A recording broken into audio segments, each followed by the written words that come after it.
بعد عودة الفريقين من التعادل في مباريات الدور الأول، حيث عاد زاخو بالتعادل من أمام الطلبة بدون أهداف، ونوروز أيضا عاد بالتعادل في ملعب كربلاء أمام كربلاء. وهذا المدرب القطري طلال البلوشي موسم ثاني مع زاخو بعد حصوله على المركز الخامس الموسم الماضي. يطمح هذا المدرب بأن يصل إلى مركز متقدم في جدول الترتيب خلال موسم 2024-2025. إذا انطلقت المباراة بصافرة الحكم مهند مناف، هو اللي يقود هذا اللقاء بمساعدة علاء عباس وليد كامل. اياد زاحم حكم رابع لمباراة اليوم، وأمامنا المدرب الخبير جورفان فييرا المدرب البرازيلي، مدربا لفريق نوروز خلال هذا الموسم، وعاد بنقطة ثمينة من ملعب كربلاء، لذلك يطمح بأن يحقق الانتصار في هذا اللقاء أمام زاخو. حضور جماهيري كبير ومباراة مرتقبة منتظرة من كلا الفريقين زاخو ونوروز في هذا اللقاء، واحد من ديربيات كبيرة على مستوى منطقة شمال العراق وإقليم كردستان. ركنية أولى في هذا اللقاء أمجد عطوان، واحد من الأسماء الخبرة، موسم ثاني مع زاخو أمجد عطوان، وكابتن فريق نادي زاخو على التنفيذ الركلة الركنية الأولى في هذا اللقاء. ركنية لزاخو تنفذ داخل منطقة الجزاء، ودفاعات نوروز عملية الإبعاد عن طريق اللاعب البرازيلي وينكتون دا سيلفا. وينكتون دا سيلفا. نذكر بتشكيل الفريقين لمباراة اليوم، ونبدأ من الضيف فريق نوروز في هذا اللقاء اللي يلعب بعماد عيسى لحراسة المرمى، عباس ياسين، وينكتون دا سيلفا، محمد دلاور، ودانييل قامي اللاعب الكاميروني مدافعين في هذا اللقاء، بينما يلعب في خط الوسط بإيفياني اللاعب النيجيري، بالإضافة إلى أنتراس أوكسي اللاعب الإيفواري، سيفان عمر، أحمد محمود، ولخط الهجوم يلعب بالبرازيلي كلاوديو أوليفيرا وآسو رستم العائد إلى نوروز خلال هذا الموسم. هذه تشكيلة المدرب جورفان فييرا المدرب البرازيلي لفريق نادي نوروز، وأكيد الشعب العراقي وكل من تابع وشاهد الإنجاز الكبير للكرة العراقية عام 2007 مع هذا المدرب البرازيلي جورفان فييرا اللي درب منتخبنا في هذا العام واستطاع الوصول. مرت إلى ركنية، كان الخطأ واضح من المدافع وعدم تفاهم ما بين المدافع لنادي نوروز محمد دلاور وما بين الحارس عماد عيسى اللي سبق وأن مثل زاخو الموسم الماضي. عماد عيسى حارس المرمى لنادي نوروز لاحظ الإعادة وكاد أن يسجل هدف في مرماه بالخطأ المدافع الأيمن لفريق نادي نوروز محمد دلاور، وخروج خاطئ من الحارس عماد عيسى، لكن مرت إلى خارج الملعب لتصبح ركنية ثانية من خلال البداية لهذا اللقاء لمصلحة فريق نوروز اللي يلعب بتشكيل لمباراة اليوم من المدرب طلال البلوشي، يلعب بعلي كاظم لحراسة المرمى، البرازيلي باتريك مارسيلينو، يوسف الآلوسي، محمد أبو حشيش المدافع الأردني، ورمضان صديق كمدافعين في هذا اللقاء، بينما للوسط يلعب بأمجد عطوان وموسيس جاوتشو البرازيلي ومحمد علي عبود القادم من الزوراء، ولخط الهجوم يلعب باللاعب محمود الأسود اللاعب السوري، وأيوب نناح اللاعب المغربي، وغوستافو هنريك اللاعب البرازيلي. هذه تشكيلة زاخو في هذا اللقاء وتشكيلة نوروز، وننتظر هذه القمة، واحدة من ديربيات الدوري العراقي وواحدة من ديربيات شمالنا الحبيب، وأيضا هناك ديربي منتظر يوم غد إن شاء الله سيكون ما بين دهوك وأربيل، أيضا واحد من الديربيات الكبيرة على مستوى دوري نجوم العراق. هنا لاحظ التدخل والخطأ والمحاولة اللي كان التدخل عن طريق اللاعب سيفان عمر، ويرتكب خطأ سيفان بعد التدخل على اللاعب يوسف الآلوسي المدافع لنادي زاخو. طلال البلوشي يطمح بأن يكون واحد من فرسان هذا الموسم بعدما قدم موسم استثنائي العام الماضي وحل بمركز الخامس، بينما فريق نوروز حل بالمركز السابع، وهو أفضل مركز لنوروز. الموسم الرابع لنوروز في دوري الكبار، وهذا الموسم الماضي كان أفضل مركز لنوروز هو المركز السابع الموسم الماضي مع المدرب نزار محروس المدرب السوري، وقبل نزار محروس كان المدرب ولي كريم مدرب نادي الكهرباء الحالي. هنا خطأ يشير لحكم المباراة مهند مناف مع وجود ركلة حرة لزاخو. لزاخو امام جماهيره، امام هذا الحضور الكبير في ملعبه، الملعب الصعب على جميع الانديه اللي تكون حاضره متواجده في ملعب زاخو. ملعب ممتلئ على اخره اللي يتسع ل 30,000 متفرج. ركله حره، امجد عطوان يهيئ الكره قريبه لمنطقه جزاء نادي نوروز. لاحظ التدخل، يحاول فريق نوروز وباتريك مارسيلينو المدافع المتقدم، لكن هناك خطا والدفع واضح مع وجود ركله حره لصالح نادي نوروز. ركله حره لنوروز. لاعب والمدافع لنوروز دانيال جامي اللاعب الكاميروني. لاحظ الاعاده، هنا التدخل من باتريك مارسيلينو. العام الماضي عنده 3 أهداف، دائما يجيد الكرات العاليه ودائما ما يسجل بالراس باتريك مارسيلينو، لذلك تشاهده عندما تكون الكرات الثابته قريبه لمنطقه جزاء الفريق المنافس تجد باتريك مارسيلينو حاضر متواجد قريب للمرمى. محاولة إذن لمصلحة نوروز، يريد أن يفاجئ زاخو في بداية المباراة. عملية القطع، عملية الهجوم الآن. ممكن الآن غوستافو يحاول تقدم للأمام، لكن وصلت لعماد عيسى حارس زاخو السابق، حارس نوروز الحالي. عماد عيسى المنتقل من زاخو إلى نوروز، يواجه زملائه الموسم الماضي. عملية الهجوم الآن نوروز يحاول على مرمى فريق زاخو في هذه المباراة. أبناء الخابور ونوروز في صراع كبير من أجل 3 نقاط. من سيحقق الانتصار في هذا اللقاء؟ سيفان ممكن الآن، سيفان وهدف أول، جول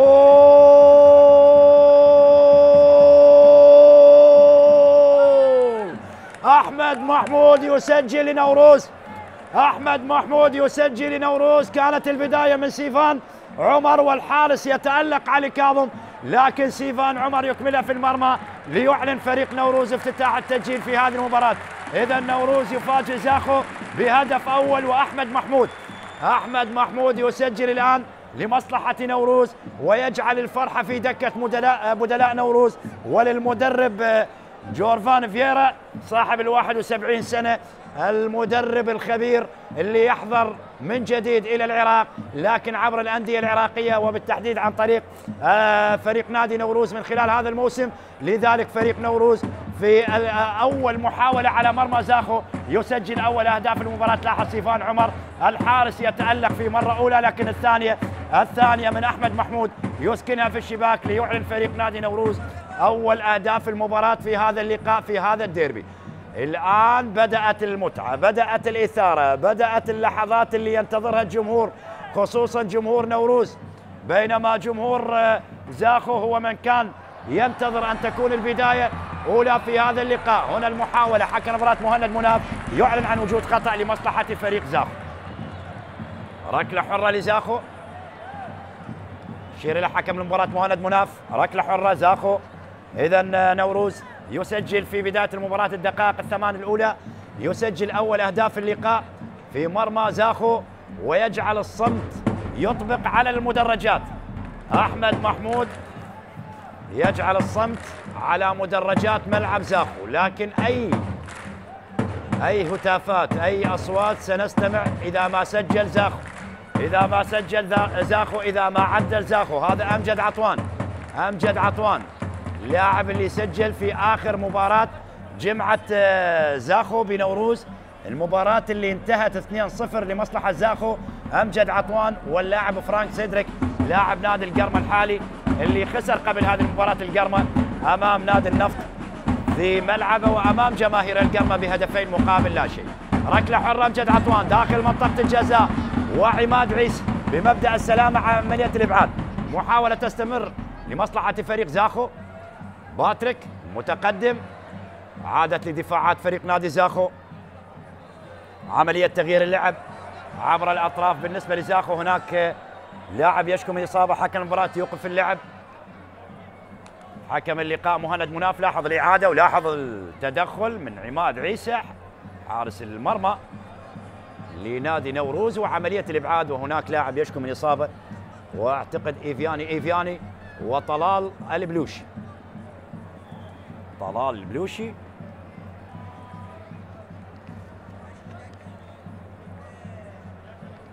يعني الموسم الماضي طلال البلوشي حقق الانتصار على نوروز في ملعبه وخارج ملعب.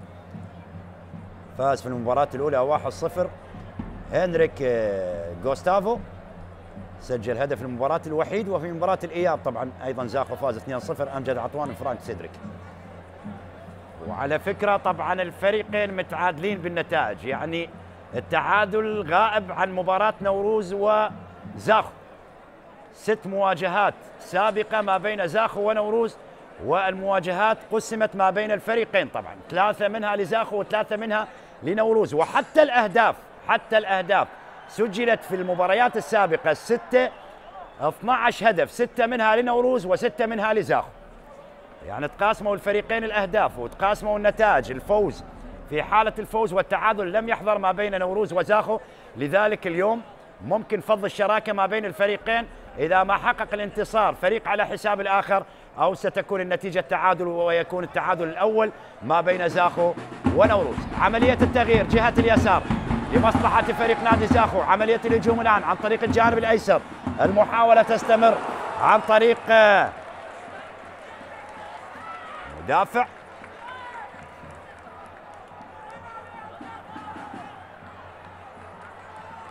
وهذا اللاعب أيوب نناح القادم من الفتح الرباط، اللاعب المغربي اليوم يشترك أساسي في هذا اللقاء. كان موجود في دكة البدلاء المباراة الماضية أمام الطلبة، لكن اليوم يشرك منذ البداية المدرب طلال بلوشي. محاولة ممكن للتعديل، فريق نادي زاخو يحاول أن يصل. موسس يعيد للخلف. موسس لا زالت محاولة زاخو قائمة على مرمى نوروز مع عملية التسديد، لكن سهلة تصل لحارس المرمى عماد عيسى. تصل لعماد عيسى حارس المرمى. هذا هو غوستافو هنريك اللاعب البرازيلي. اهدأ البرازيلي في هذا اللقاء. الأعصاب مشدودة، جماهير على المدرجات تتابع تراقب وتنتظر عودة فريق زاخو في هذه اللحظات. لكن نوروز والبداية القوية لنوروز في محاولة هي الأخطر في الدقيقة الثامنة يعلن عن افتتاح التسجيل في مرمى زاخو في هذا اللقاء. هذا عماد عيسى. محمد دلاور اللي كان ممكن هو من يفتتح التسجيل. محمد دلاور. هذا عباس ياسين مدافع فريق نادي النوروز. حكم اللقاء الدولي مهند مناف يعمل اسقاط كره لحارس المرمى عماد عيسى. حارس المرمى لنادي نوروز عماد يقف امام زملائه الموسم الماضي عماد عيسى، لكن هو كان موجود في دكه البدلاء، والمشاركه الاكثر كانت للحارس علي كاظم، موجود كحارس اساسي في هذا اللقاء ايضا علي كاظم اللي قدم مستوى كبير الموسم الماضي مع فريق نادي زاخو. رميه جانبيه ل زاخو. رمضان صديق على التنفيذ الرميه الجانبيه، مرت الى خارج الملعب. امجد عطوان مر الى خارج الملعب لرميه جانبيه.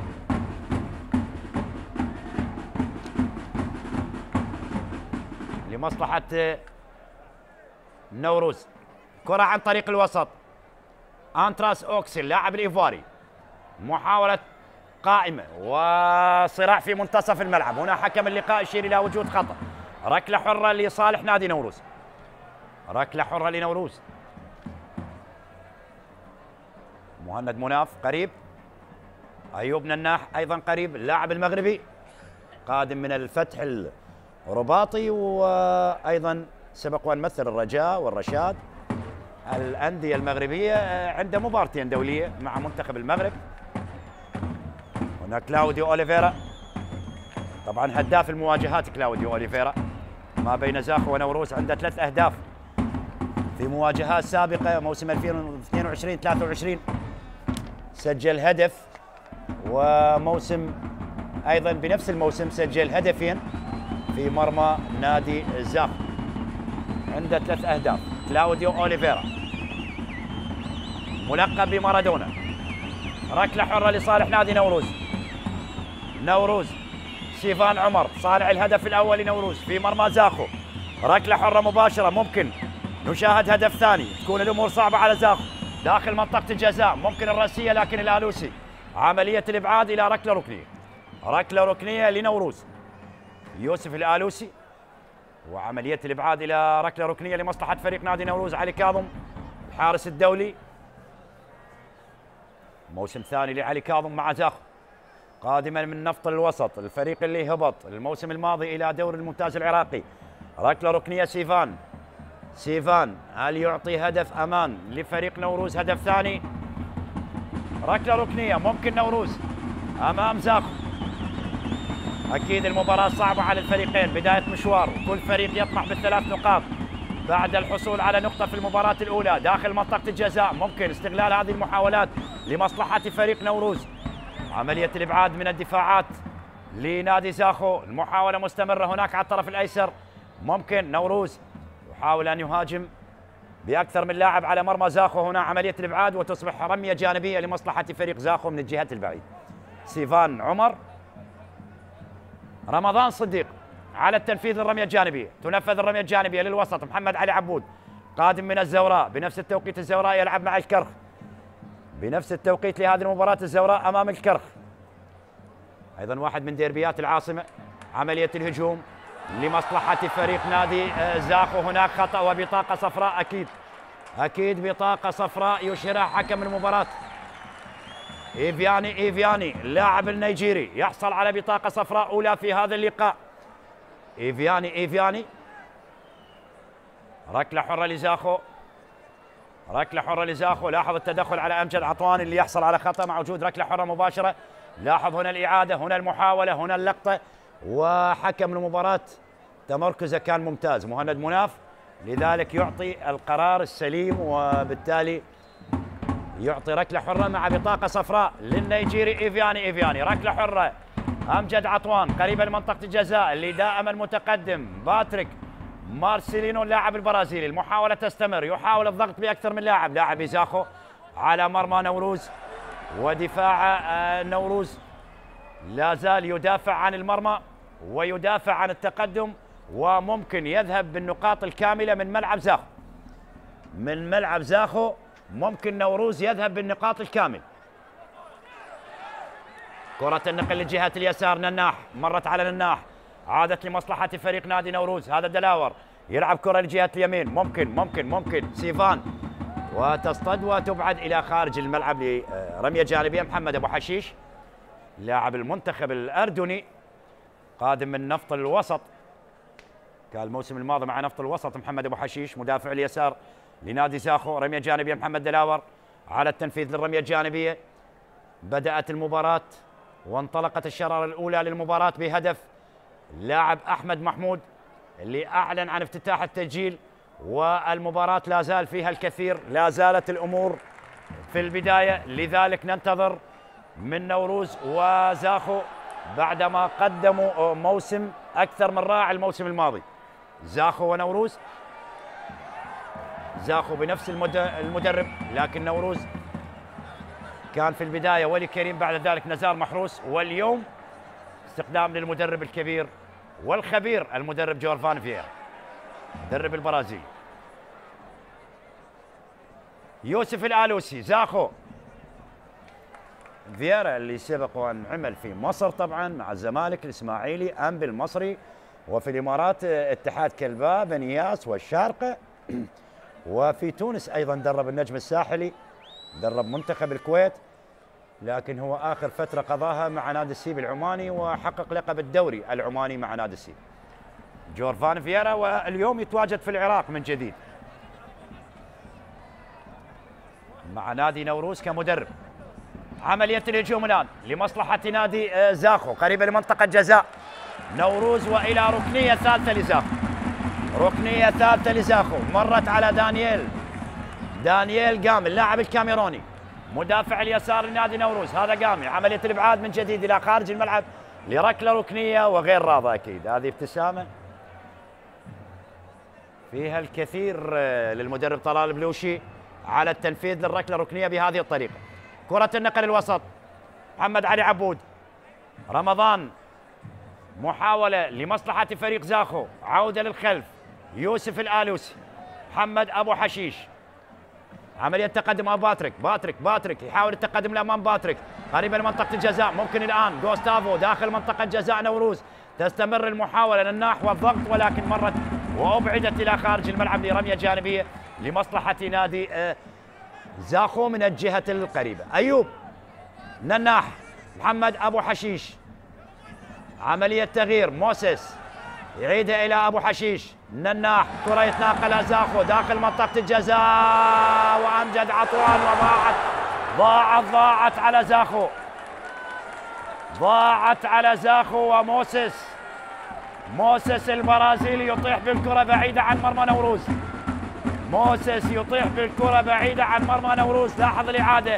نناح داخل منطقة الجزاء، أمجد عطوان اللي هياها داخل منطقة الست ياردات، ارتدت من المدافعين، لكن موسيس لم يتعامل بشكل إيجابي مع هذه الكرة وأطاح بالكرة بعيدة عن مرمى نوروز ليبقي على نتيجة تقدم نوروز بهدف لا شيء على حساب زاخو.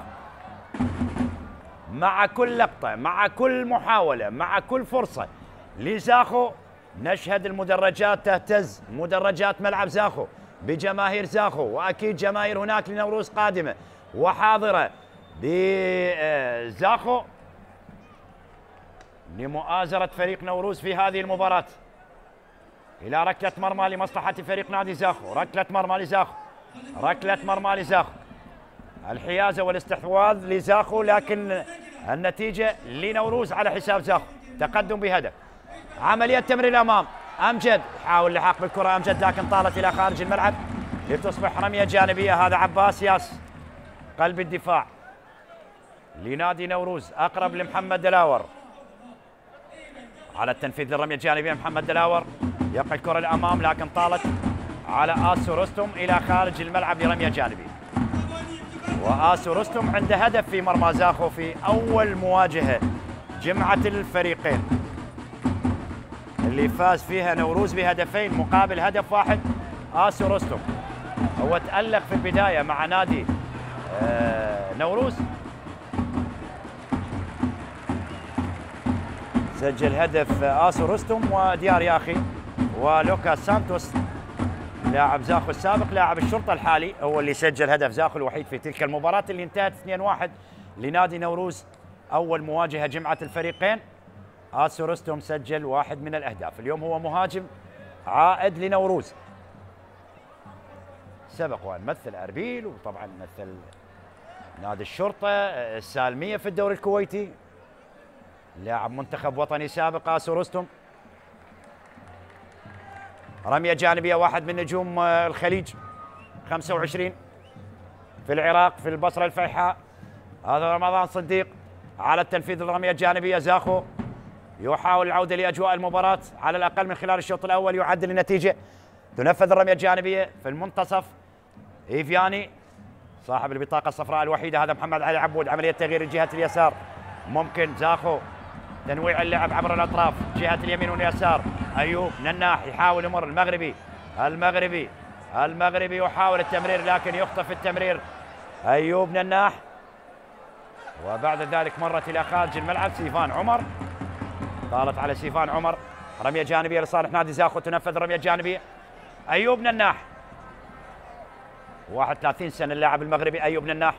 كرة النقل الوسط لمصلحة فريق نادي زاخو قريبة لمنطقة جزاء نوروز، يدافع بأكثر من لاعب، عادت للنيجيري إيفياني يحاول أن يمر عن طريق الوسط. محمد علي عبود يغير اللعب لجهة اليمين، ممكن يستغل المحاولات القريبة للمرمى زاخو من أجل أن يعدل النتيجة. نوروز يدافع عن النتيجة، نوروز في محاولة العودة بالثلاث نقاط إلى السليمانية وإلى النقطة الرابعة. على فكرة زاخو هذه المباراة الأولى على ملعبه، بينما نوروز المباراة الثانية خارج ملعب. يعني ما أعرف بعض الأندية، يعني من خلال القرعة لدوري نجوم العراق هناك أندية لعبت مباراتين خارج ملعبها. تحدث عن النفط اللي لعب في النجف واليوم لعب في الرمادي، وأيضا نوروز لعب في كربلاء واليوم يلعب في زاخو.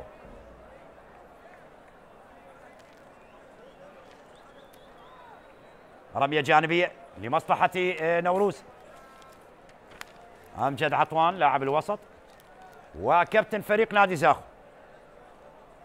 رمية جانبية، وينكتون دا سيلفا البرازيلي قلب الدفاع لنادي نوروز، عادت الوسط لزاخو. زاخو عملية التغيير، أبو حشيش للوسط، محمد أبو حشيش، أمجد، محمد علي عبود، رمضان داخل منطقة الجزاء وأقرب لعماد عيسى حارس المرمى لنوروز. أقرب لحارس المرمى عماد عيسى حارس المرمى لنادي نوروز. هذا هو رمضان صديق. رمضان صديق مدافع اليمين لنادي زاخو. كرة على الوسط، كلاوديو أوليفيرا عادت إلى أنتراس أوكسي لاعب الإيفواري. محمد دلاور، أوكسي يحاول أن يمر، أوكسي يحصل على خطأ الإيفواري، ركلة حرة لمصلحة نوروز.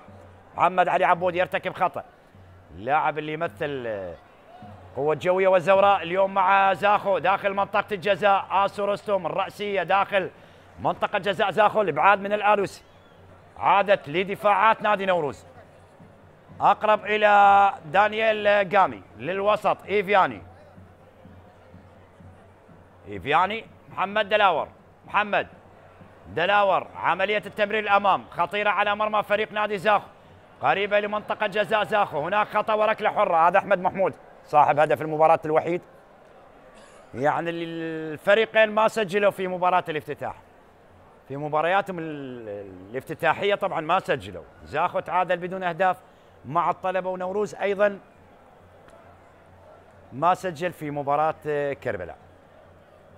هذا أول هدف يسجله نوروز خلال هذا الموسم. الجولة الثانية، الجولة الثانية ركلة حرة. الدولي مهند مناف يشير إلى وجود خطأ. علي كاظم يوجه زملاء اللاعبين المدافعين. هدف ثاني يجعل الأمور غير جيدة بالنسبة لزاخو إذا ما سجل نوروز في هذه اللحظات. سيفان عمر داخل منطقة الجزاء، تستمر المحاولة. هنا التسديد على المرمى لكن ضاعت، مرت إلى خارج أرضية الملعب لركلة مرمى. تسديدة إيفياني إلى الخارج. ركلة مرمى كلاوديو أوليفيرا قريب من الحارس علي كاظم. ركلة مرمى. هنا محمد دلاور واحد من الأسماء الجيدة، واحد من المدافعين اللي قدموا مستوى كبير الموسم الماضي مع نادي نوروز. كرة مرت من أمام أيوب نناح إلى خارج الملعب لرمية جانبية لنوروز. عباس ياسين قلب الدفاع لنادي نوروز. رمية جانبية. طلال البلوشي والتوجيهات المدرب القطري لنادي زاخو للموسم الثاني مع الفريق مع زاخو. تنفذ رمية جانبية للوسط. هنا إيفياني، المحاولة تستمر لزاخو. هل يستطيع التعديل زاخو؟ محمد أبو حشيش الأردني يحاول أن يمر، لاعب النشامة. مرت على محمد أبو حشيش إلى خارج أرضية الملعب لرمية جانبية لمصلحة فريق نادي نوروز. رمية جانبية لنوروز. يغيب التركيز على لاعبي زاخو خصوصا في عملية تمرير النهايات على المرمى. غائب التركيز على لاعبي زاخو. من فرصة وحيدة نادي نوروز استغلها وسجل عن طريق أحمد محمود، وهذا كلاوديو أوليفيرا مارادونا هداف المواجهات ما بين زاخو ونوروز. 3 أهداف لكلاوديو أوليفيرا. هل يستطيع أن يضيف هدف رابع من خلال هذه المواجهة؟ رمية جانبية لمصلحة فريق نادي زاخو من الجهة اليسرى. تنفذ الرمية الجانبية. غوستافو العاد للوسط، اللاعب البرازيلي مهاجم زاخو. عملية المرور لكن ضاعت على أمجد. تعود مرتدة الآن، ممكن يستغل مرتدات فريق نادي نوروز. وينكتون دا سيلفا. عباس ياسين يعيدها إلى وينكتون. عماد عيسى يحاول يهدئ اللعب. لاعبي نوروز في هذه اللحظات يحاول يهدئ اللعب، يمتص الزخم الهجومي، يمتص الزخم الموجود لدى لاعبي فريق نادي زاخو، وبالتالي ممكن يجد الفرصة للوصول إلى هدف ثاني. وهنا كلاوديو أوليفيرا وحكم المباراة يشير إلى وجود خطأ. ركلة حرة لمصلحة فريق نادي نوروز. ركلة حرة لنوروز. بالسلامة لجميع اللاعبين. مدرب جورفان فييرا طبعا هو برازيلي يحمل الجنسية البرتغالية، وهو عاشق للعراق طبعا.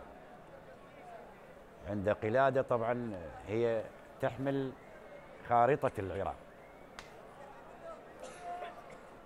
تحمل خارطة العراق، محتفظ بها من عام 2007 ولغاية الآن جورفان فييرا.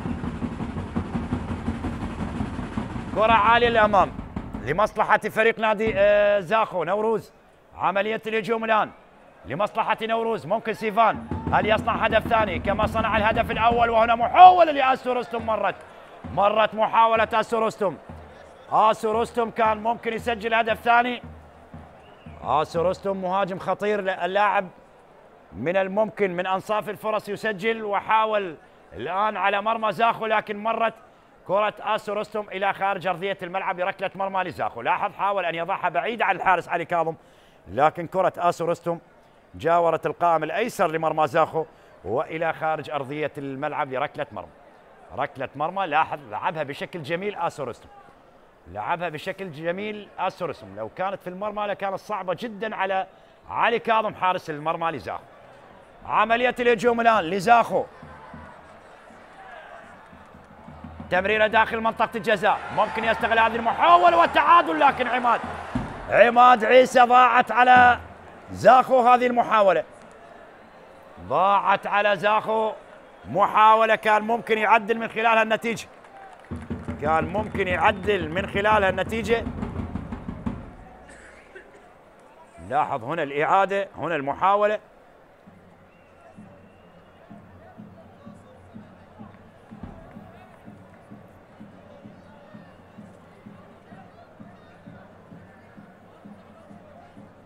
محمود الأسود اللاعب السوري أضاع فرصة.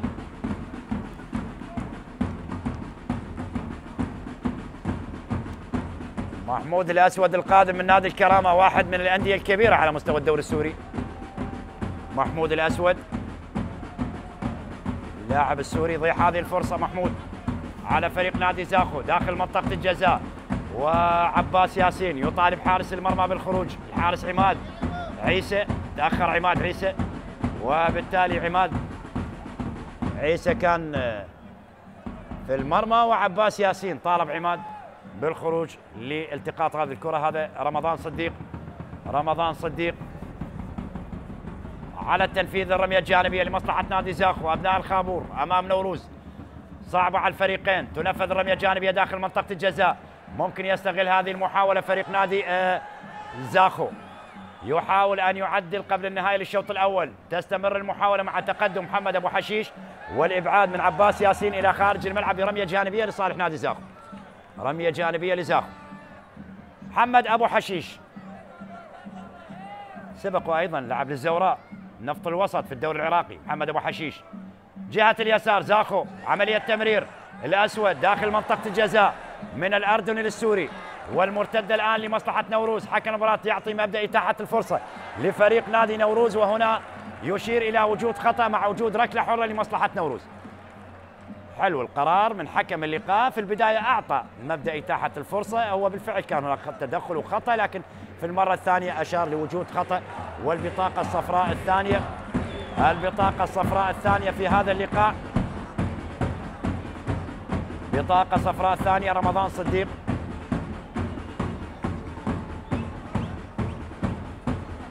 مع وجود ركلة حرة لمصلحة فريق نادي نوروز. تنفذ الركلة الحرة، ويلينغتون دا سيلفا مر الكرة للأمام، عملية الإبعاد لزاخو، عادت للوسط. إيفياني حاول تغيير اللعب، إيفياني خاطئة من إيفياني، عادت لدفاعات نادي زاخو. ضغط في المنتصف، صراع الوسط ما بين زاخو ونوروز، صراع لاعبي الوسط ما بين نوروز وزاخو في هذا اللقاء. موسيس أضاع فرصة لزاخو كان ممكن يعدل من خلالها النتيجة.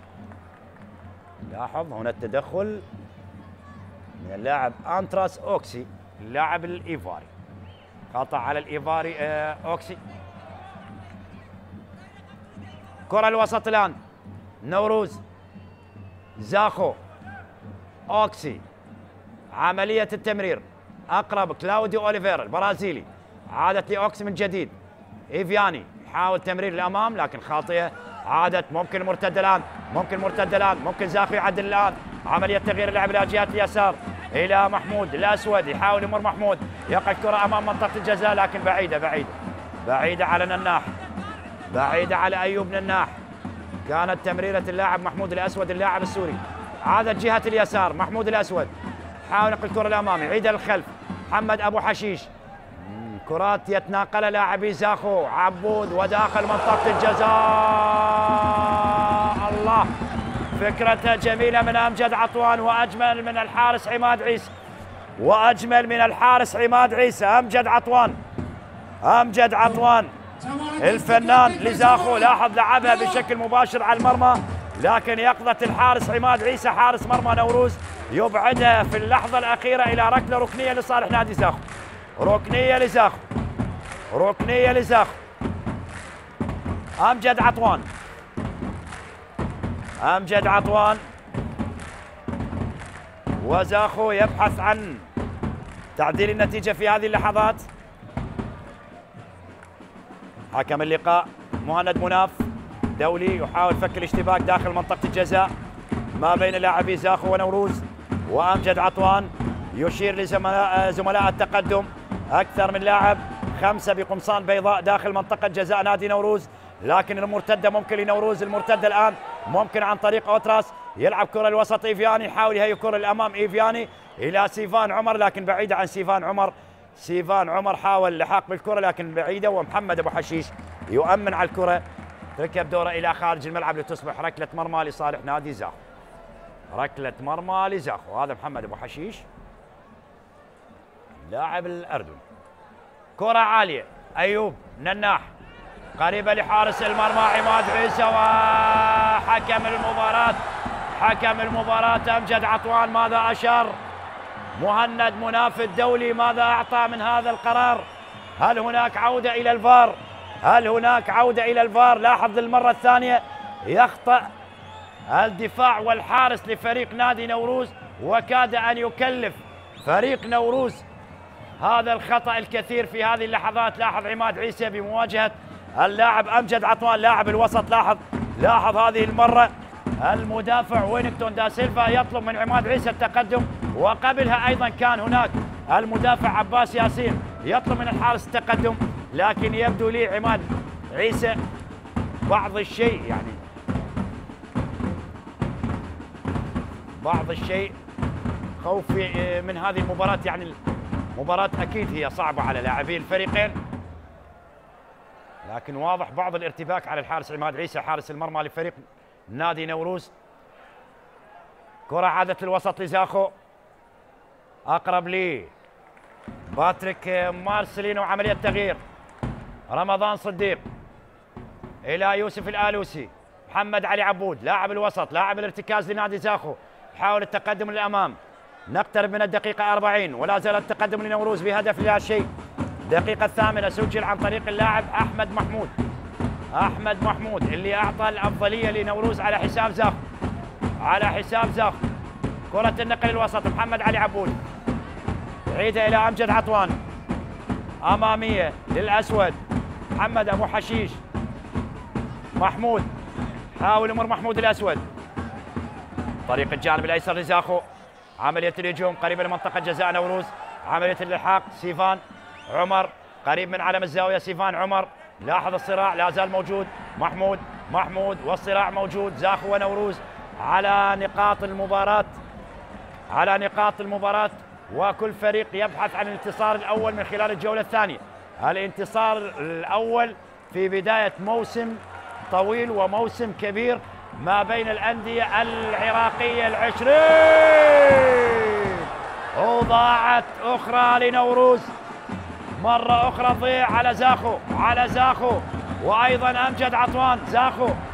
زاخو تقريبا 4 فرص كان ممكن يسجل، من إحدى هذه الفرص على الأقل أن يخرج متعادل من الشوط الأول. لا زال يبحث عن التعادل، وزاخو يرمي بكل ثقله داخل منطقة الجزاء لمرمى نادي نوروز. ركنية تنفذ، باتريك مارسيلينو مرت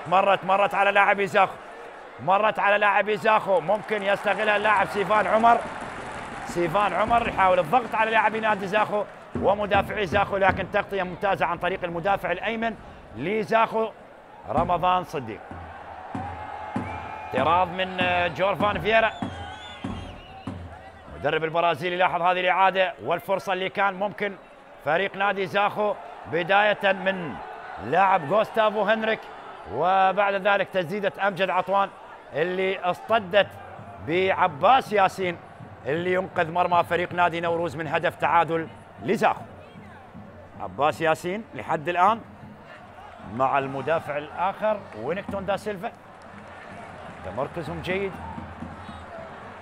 رمضان صديق ياخذ الجانب الايمن، يحاول يلقي الكره داخل منطقه جزاء نوروز ومحاوله التعديل، لكن مرت على كلاوديو اوليفيرا، مرت على البرازيلي، مرت على كلاوديو اوليفيرا.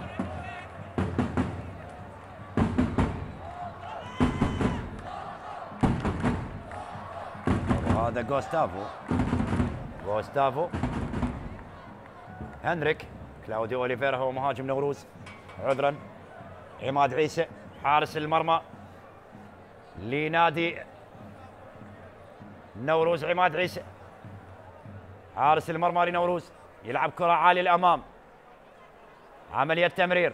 آسو رستم ياخذ الجانب الأيسر، مرور لآسو رستم، آسو ممكن ثاني نوروز داخل منطقة الجزاء لمرمى زاخو. سيفان عمر يصوب على المرمى ومرت إلى خارج الملعب، لركلة مرمى لزاخو.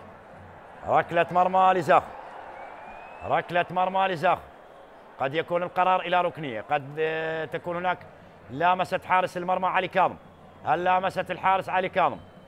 ركنية اعتقد، اعتبارها حكم مرات مهند مناف. لاحظ الإعادة وتسديدة اللاعب سيفان عمر أخطر لاعبي نوروز على مرمى زاخو. سيفان عمر، ركنية على القائم ايسر لمرمى زاخو، تنفذ الركنيه داخل منطقه الجزاء، راسيه آسو وصلت لحارس المرمى علي كاظم. قريب منه كلاوديو اوليفيرا. علي كاظم حارس المرمى لزاخو، كره عاليه من علي كاظم اقرب للدفاعات. وينكتون دا سيلفا ينقل الكره اماميه جهه اليسار. احمد محمود يحصل على خطأ، ركلة حرة. هذا أيوب نناح اللاعب المغربي يرتكب خطأ مع وجود ركلة حرة لنوروز. ينفذ الخطأ محمد دلاور جهة اليمين، كابتن فريق نوروز إلى سيفان عمر لكن يخطئ في التمرير. سيفان عادت لمحمود الأسود اللي ينقلها إلى موسيس البرازيلي. عودة لمحمد أبو حشيش أقرب للأسود. محمود الأسود، كرة قريبة للخط الجانبي لكن سيفان لاحظ يدافع ويهاجم بنفس التوقيت. لاعب نشط جدا لاعب فريق نادي نوروز. سيفان عمر نشط جدا من خلال الشوط الاول لهذا اللقاء، على بعد دقيقه على نهايه الشوط الاول، عدا الوقت اللي يضيفه حكم اللقاء مهند مناف. كره النقل قريبه لمنطقه الجزاء. امجد عطوان حاول ان يمر من امام لاعبي الوسط لفريق نادي نوروز. آسو المتراجع يحاول يقود الطلعه الهجوميه لنوروز، يحصل على خطا مع وجود ركله حره. خطا على موسيس جاوتشو البرازيلي. آسو رستم يطالب حكم المباراة بإشارة بطاقة صفراء على موسيس. ركله حره، هنا الإعادة، هنا السحب الواضح من موسيس على آسو رستم. ركله حره لمصلحة فريق نادي نوروز من منتصف الملعب تماما. عملية تغيير اللعب جهة اليسار، لا زالت المحاولة قائمة. هناك مدافع اليسار دانييل قام الكاميروني اللي دائما يتقدم على جهة اليسار. سيفان عمر على جهة اليمين، وبالتالي فريق نوروز لحد الآن يلعب بثبات أمام لاعبي فريق نادي زاخو اللي أضاع عدة فرص للتسجيل، وبالتالي النتيجة تبقى لمصلحة فريق نوروز. الزائر لملعب زاخو سيفان، قريب منه محمد دلاور. سيفان يخسر الكرة. عملية الهجوم الآن، ممكن زاخو ممكن يعدل. أمجد عطوان مر بهذه الطريقة، مر بالخبرة أمجد عطوان داخل منطقة الجزاء، خطيرة للتعديل. ممكن الآن وضاعت.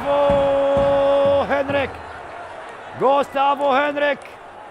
أمجد عطوان وغوستافو هنريك. كم من الفرص ضاعت على زاخو. قد يندم زاخو على ضياع هذه الفرص، وبالتالي لاحظ الإعادة والانطلاقة من أمجد عطوان، ينطلق ويجري بسرعة، يدخل منطقة الجزاء، لكن تغطية من حارس المرمى عماد عيسى، وبعد ذلك إيفياني ينقذ مرمى نوروز من هدف كان قريب لزاخو، والنيجيري يتألق بشكل كبير. وقبل أيضا عباس ياسين أنقذ المرمى بهذه الطريقة من أمام أمجد عطوان، لكن هذه المرة إيفياني من أمام اللاعب غوستافو يضيع فرصة التعديل لزاخو.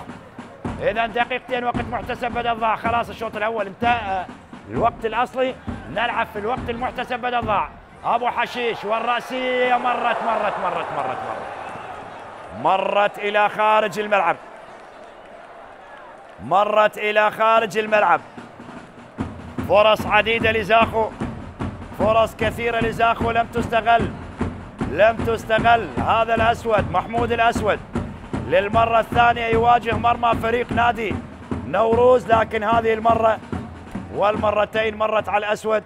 لاحظ هنا الإعادة، هنا التمريرة محمد أبو حشيش ورأسية محمود الأسود اللي جانبت القائم الأيسر لمرمى نوروز ومرت إلى خارج الملعب. أعتقد ما راح يسجل زاخو في الشوط الأول، ما راح يسجل زاخو فيما تبقى من ثواني لنهاية الشوط الأول لهذا اللقاء. يعني 5 فرص حقيقية للتسجيل ضاعت على زاخو، والنتيجة تبقى لمصلحة نوروز بهدف لا شيء. هنا خطأ لنوروز، ثواني قليلة. هذا أسو رستم جورفان فييرا 71 سنة، إن شاء الله العمر الطويل لهذا المدرب اللي قاد العراق للإنجاز التاريخي. هو آسيا 2007 مدرب البرازيل، واكيد الكل كان متابع لمسيرة منتخبنا في تلك البطولة والظروف الصعبة اللي كان يعيشها العراق والشعب العراقي والكرة العراقية في ذلك الوقت. لكن هذا الرجل استطاع أن يصل بالعراق إلى منصات التتويج والحصول على اللقب الآسيوي الأول في تاريخ الكرة العراقية داخل منطقة الجزاء. قد تكون المحاولة الأخيرة لنوروز على مرمى زاخو من أجل تسجيل هدف ثاني والخروج بهدفين على حساب زاخو. ممكن هذه اللقطة الأخيرة داخل منطقة الجزاء، وعلي كاظم حارس المرمى والدفاع، وتبعد إلى خارج الملعب لركلة ركنية. دانييل قامي مدافع اليسار المتقدم للأمام. إذن في هذه الأثناء متابعينا مشاهدينا قد يكون حكم المباراة أنهى الشوط الأول. لاحظ هنا الإعادة، هنا المحاولة اللي كانت لصالح فريق نادي نوروز على مرمى فريق نادي زاخو اللي مرت من الحارس، لكن هناك كانت تغطية ومرت إلى خارج الملعب. يبدو لي أحبتي المشاهدين أن حكم المباراة أطلق الصافرة الإعلان عن نهاية الشوط الأول من لقاء نوروز وزاخو بتقدم نادي نوروز بهدف لا شيء. الهدف سجل في الدقيقة 8 من بداية المباراة عن طريق اللاعب أحمد محمود. أحبتي استراحة قصيرة ثم العودة وإياكم لتكملة وقع الشوط الثاني لهذا اللقاء.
مجموعات هذه الدوريتين وخوض جالك هاولطان وقول التمار بكل يقول تمار نبي وتتعالى أكثر في قمرو في مادة جالك بزحمة يا زبيج بس بردوامية بدك أبي ترجعيه وأنه هي خذيه مدافع كسر كابتن الناس هذا يا أخي مش خلاص منه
إيهاري كابن الله دائما مدير فلكي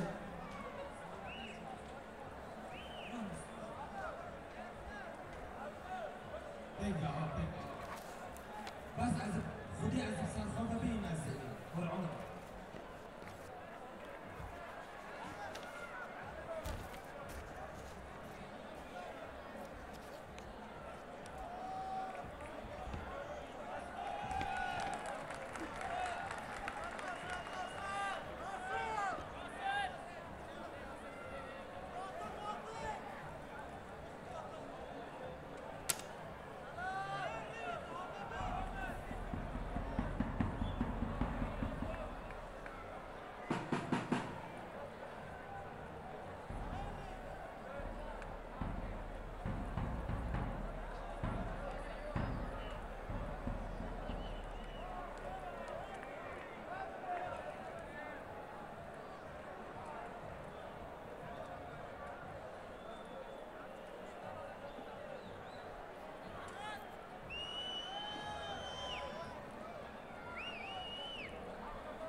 إذن عودة من جديد أحبتي مشاهدي ومتابعي قنوات شبكة الإعلام العراقي، والشوط الثاني لقاء زاخو ونوروز اللي تركنا الشوط الأول ينتهي لصالح الضيف فريق نوروز بهدف للا شيء لزاخو. سجل الهدف عن طريق اللاعب أحمد محمود في الدقيقة الثامنة من بداية الشوط الأول لهذا اللقاء. إذن الشوط الثاني ينطلق بصافرة حكم المباراة الدولي مهند مناف يعلن عن البداية في أجواء جميلة في ملعب زاخو في أقصى الشمال لعراقنا الحبيب.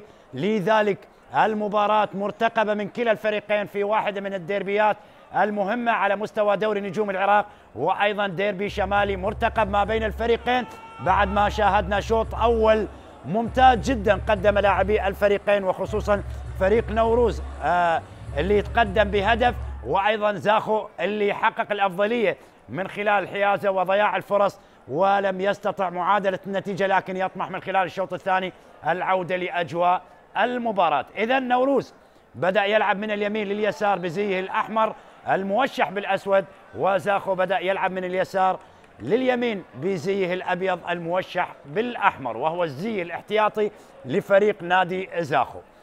فريقين في الشوط الثاني دخلوا للمباراة بنفس التشكيل: عماد عيسى بالنسبة لفريق نوروز، عباس ياسين، وينكتون دا سيلفا، محمد دلاور، دانييل قامي، وإيفياني أحمد محمود، وأنتراس أوكسي، وسيفان عمر، كلاوديو أوليفيرا، وآسو رستم. هذه تشكيلة المدرب جورفان فييرا المدرب البرازيلي لنادي نوروز. بينما زاخو أيضا دخل للشوط الثاني بنفس الأسماء: علي كاظم، باتريك مارسيلينو، يوسف الآلوس، محمد أبو حشيش، رمضان صديق، أمجد عطوان، موسيس غاوتشو البرازيلي، محمد علي عبود، أيوب نناح، ومحمود الأسود، وغوستافو هنريك. للمدرب طلال البلوشي. محاولة لنوروز، حكم المباراة تشير إلى وجود خطأ. صيحات جماهير زاخو والمدرجات لا زالت تتفاعل مع المحاولات، لكن زاخو في الشوط الأول أضاع 5 فرص كان ممكن استغلال من هذه الفرص. على الأقل الشوط الأول يخرج متقدما على زاخو على الأقل بهدفين، لكن استطاع دفاع نادي نوروز وأيضا الحظ اللي وقف إلى جانب نوروز بضياع فرص نادي زاخو، وبالتالي آلت النتيجة للشوط الأول لصالح الضيوف في هذا اللقاء، نوروز على حساب زاخو. يوسف الآلوسي عائدة لعلي كاظم حارس المرمى لزاخو. علي كاظم طبعا أكيد هو ما يتحمل الهدف، لأن الكرة كانت قريبة جدا داخل منطقة الست ياردات. هو أنقذها في المرة الأولى، لكن في الثانية وضعها أحمد محمود قوية وسجل من خلالها هدف فريق نادي نوروز. كرة عن طريق الوسط، كلاوديو أوليفيرا. كلاوديو أوليفيرا عائد للدفاعات، يوسف الآلوسي أقرب لباتريك مارسيلينو. عملية تغيير، محمد أبو حشيش الأردني مدافع اليسار لنادي زاخو يعيدها إلى باتريك مارسيلينو. كرة يتناقلها لاعبي زاخو في محاولة أن سحب لاعبي نوروز للأمام. رمضان يحاول ينطلق للأمام، رمضان صديق داخل منطقة الجزاء، خطيرة على مرمى نوروز ومرت ومحمد دلاور في اللحظة الأخيرة عملية الإبعاد إلى ركنية بنفس الطريقة. زاخو بدأ الشوط الأول وحصوله على الركنية الأولى في الدقائق الأولى. الآن في الشوط الثاني أيضا يحصل على الركنية الأولى في الشوط الثاني في الدقائق الأولى. مهند مناف أدار الشوط الأول بنجاح مع زملاء الطاقم التحكيمي لهذا اللقاء. ركنية مع عودة المهاجم كلاوديو أوليفيرا، تنفذ الركنية داخل منطقة الجزاء وعملية الارتقاء بالنسبة لمصلحة فريق نادي زاخو. هنا حكم المباراة نناح، أيوب نناح، وبالسلامة لعباس ياسين. إن شاء الله بالسلامة لكل اللاعبين في هذه المباراة، لاعبي زاخو ونوروز.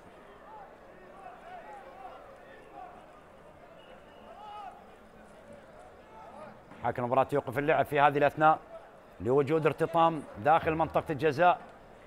يوسف الآلوسي. لاحظ هنا الإعادة، محاولة نادي زاخو داخل منطقة الجزاء ومرت من أمام غوستافو ومحمد دلاور، وعملية الإبعاد إلى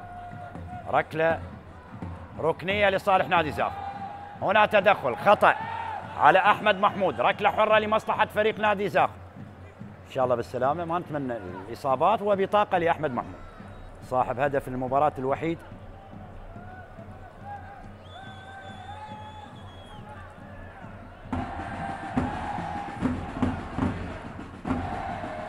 ركلة حرة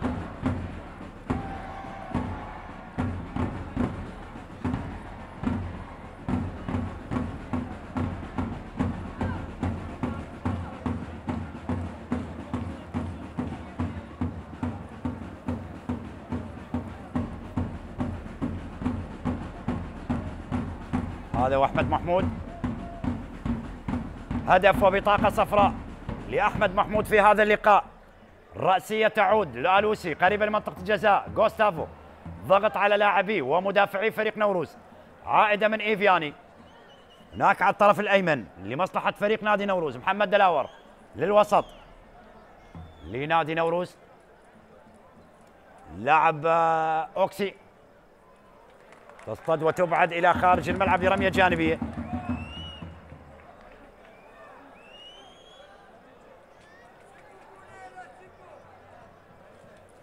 رمية جانبية لصالح نادي نوروز، مرت على آسو رستم.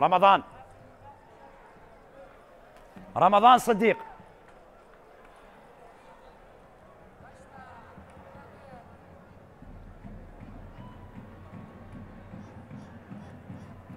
عادت لدفاعات زاخو.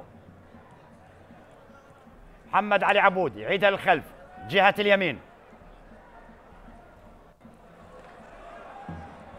رمضان عملية تغيير خاطئة من قبل لاعبي نادي زاخو، عادت الوسط محمد علي عبود، عملية تغطية يوسف الآلوسي قلب الدفاع لزاخو، تمريرته خاطئة، عادت لنوروز أيضا تمريرة خاطئة من جانب عباس ياسين، تعود لوسط فريق نادي زاخو. محمد علي عبود، رمضان، أمجد عطوان يطلب الكرة لكن يضطر رمضان صديق يعيدها لمحمد علي عبود ليغير اللعب إلى جهة اليسار لمدافع اليسار محمد أبو حشيش، حاول التقدم الأردني ينقل لمحمد علي عبود لاعب الوسط لزاخو، حاول يمر قادم من الزوراء، والشوط الأول الزوراء والكرخ التعادل 1-1 حتى الآن. الشوط الأول 1-1 ما بين الفريقين. أمجد عطوان داخل منطقة الجزاء، كرخ والزوراء، وهنا تقدم نوروز على زاخو بهدف كرة قريبة لعلم الزاوية، مرور ناجح وخطأ لمصلحة زاخو.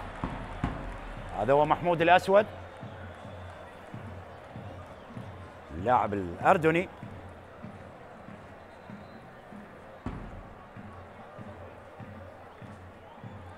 شير حكم المباراة لوجود ركلة حرة لمصلحة نادي زاخو اللي يطمح من خلال البداية للشوط الثاني على الأقل في هذه الدقائق يعدل النتيجة أمام نوروز مع توجيهات الحارس عماد عيسى. عماد عيسى هل يحافظ على شباكة نظيفة للمباراة الثانية على التوالي بعد التعادل أمام كربلاء بدون أهداف؟ نوروز لحد الآن متقدم على زاخو بهدف. ركلة حرة أمجد عطوان على التنفيذ للركلة الركنية. أمجد عطوان على التنفيذ للركلة الحرة ومحاولة التسديد على المرمى، مرت إلى خارج الملعب. أيوب متى يستمر صبر لاعبي زاخو على إهدار الفرص؟ أيوب نناح، هذا هو المغربي أيوب نناح. ولاحظ جماهير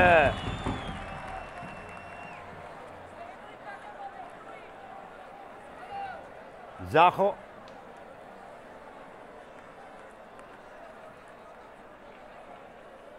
عباس ياس، هذا ناصر محمدوه اللاعب اليمني. ناصر محمدوه قد يكون أول خيارات المدرب.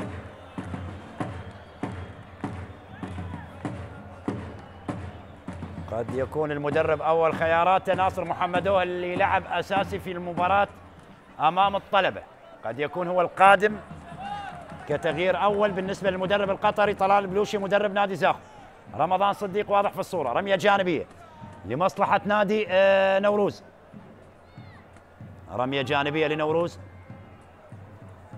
وينكتون دا سيلفا كان على التنفيذ الرمية الجانبية. إيفياني النيجيري غير اللعب لجهة اليمين. إيفياني طبعا زاخو سيلاعب كربلاء في الجولة القادمة بينما نوروز سيلاعب الكهرباء. نوروز يقابل الكهرباء وزاخو على هذا الملعب يقابل نادي كربلاء. كرة الوسط، هجوم الآن أيوب نناح، ينقل الوسط أيوب نناح، أقرب للاعبي الوسط محمد علي عبود داخل منطقة الجزاء لزاخو، لكن بعيدة عن المهاجم غوستافو هنريك، وأقرب لحارس المرمى عماد عيسى حارس المرمى لنوروز. هل سيكون الانتصار الرابع في تاريخ المواجهات لنوروز؟ أم سيعدل زاخو وآسو بينه وبين يوسف الآلوسي اللي يبعدها من أمام آسو رستم إلى خارج الملعب لرمية جانبية لصالح نادي زاخو. رمية جانبية لزاخو. لاحظ الأجواء جميلة جدا في زاخو، جمهور الملعب ممتلئ على آخره، جماهير زاخو المساندة المؤازرة. شاهدنا الموسم الماضي جمهور زاخو عمل العمايل في الدوري وساهم بشكل كبير بدفع اللاعبين لتقديم مستويات ممتازة، وأكيد كان فريق مميز على أعلى مستوى فريق نادي زاخو. إذن هناك تغييرين لنادي زاخو على رعد، اعتقد وناصر محمدو. تغييرات المدرب طلال بلوشي سيغير. كرة التمرير مدافع ولاعب وسط. هجوم الآن لزاخو. نوروز إيفياني قد يخطئ قريبة لمنطقة جزاء نادي نوروز. نادي زاخو يهاجم بأكثر من لاعب، محاولة تستمر زاخو عن طريق الوسط. غوستافو لم يفعل شيء. غوستافو أمام الكثافة الدفاعية للاعبي نوروز. دفاع محكم لنوروز أمام محاولات زاخو. كرة النقل عن طريق الجانب الأيمن، محاولة لنوروز، عملية تمرير بشكل ممتاز. ممكن الآن عن طريق كلاوديو أوليفيرا يغير اللعب لجهة اليسار. وينكتون يقل كرة أمامية خطيرة على مرمى زاخو وتصطد إلى ركنية. تصطد إلى ركنية. كلاوديو أوليفيرا اصطدت به يوسف الآلوسي ومرت إلى خارج الملعب لركلة ركنية. إذا على رعد وناصر محمدو. من سيغادر؟ موسيس هو اللي غادر، لاعب آخر يغادر، رمضان صديق أعتقد هو اللي غادر أيضا. إذا رمضان صديق موسيس يغادران في هذه اللحظات، ودخول علاء رعد واليمني ناصر محمدو. غوستافو، توجيهات علي كاظم لمهاجم فريق نادي زاخو. غوستافو متراجع داخل منطقة جزاء زاخو. ركنية لنوروز. هذا أحمد محمود، قريب منه أيوب نناح. ركنية داخل منطقة الجزاء، ممكن نوروز، وبعد ذلك عملية الإبعاد. لاحظ لاعبي زاخو متراجعين بأكملهم أمام منطقة الجزاء، أمام مد هجومي لفريق نادي نوروز.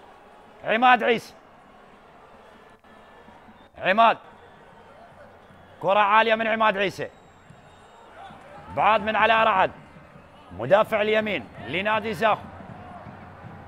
عملية تحضير في المنتصف الآن. ناصر محمدو بدلاء زاخو إلى علاء رعد، ينقل الوسط إلى محمد علي عبود يحاول التقدم الأمام، ينقل إلى الوسط ناصر محمدو. تبادل جميل ما بين علاء وناصر. تستمر المحاولة زاخو قريبة لمنطقة الجزاء لنوروز، ممكن يعدل زاخو. هذا ناصر محمدو، عملية التمرير لكن خاطئ، وتغطية دفاعية للاعبي نوروز. عملية الإبعاد آسو بينه وبين الآلوسي، وخطأ على يوسف الآلوسي. لاحظ المراقبة من قبل يوسف الآلوسي على آسو رستم.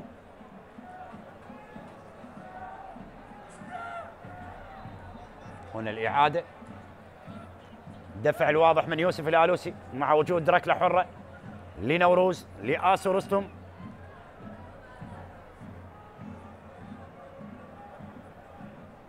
ركلة حرة مباشرة. جورفان فييرا لحد الآن ينجح باقتناص نتيجة المباراة، لكن لا زال هناك وقت كثير، ساعة من اللعب. أحبتي مشاهدي ومتابعي قنوات شبكة الإعلام العراقي ومباريات دوري نجوم العراق للموسم الجديد 2024-2025، موسم الجديد في الجولة الثانية. نلعب في الجولة الثانية. شرطة عصرة هذا اليوم حقق نتيجة كبيرة طبعا على ديالى ب6 أهداف لا شيء في ملعب القرمة. طبعا خسر من النفط 0-2، نتيجة جيدة للنفط أمام القرمة اللي ظهر بشكل ممتاز في بداية المشوار لدوري نجوم العراق. لأول مرة يتواجد في دوري الكبار القرمة، تعادل مع بطل الدوري العراقي المواسم الثلاث الأخيرة نادي الشرطة، وخرج بتعادل في ملعب الشعب ب2-2، لكن اليوم يخسر من النفط ب2 لا شيء. والشرطة اللي تعادل مع القرمة يقابل فريق آخر عائد إلى الدوري العراقي هو نادي ديالى، والفوز عليه ب6 أهداف مقابل لا شيء. نتيجة كبيرة، يعني لم نشهد هذه النتائج منذ فترة طويلة في دوري الكبار. كرة تبعد من دفاعات زاخو، محاولة أو دفاعات نوروز.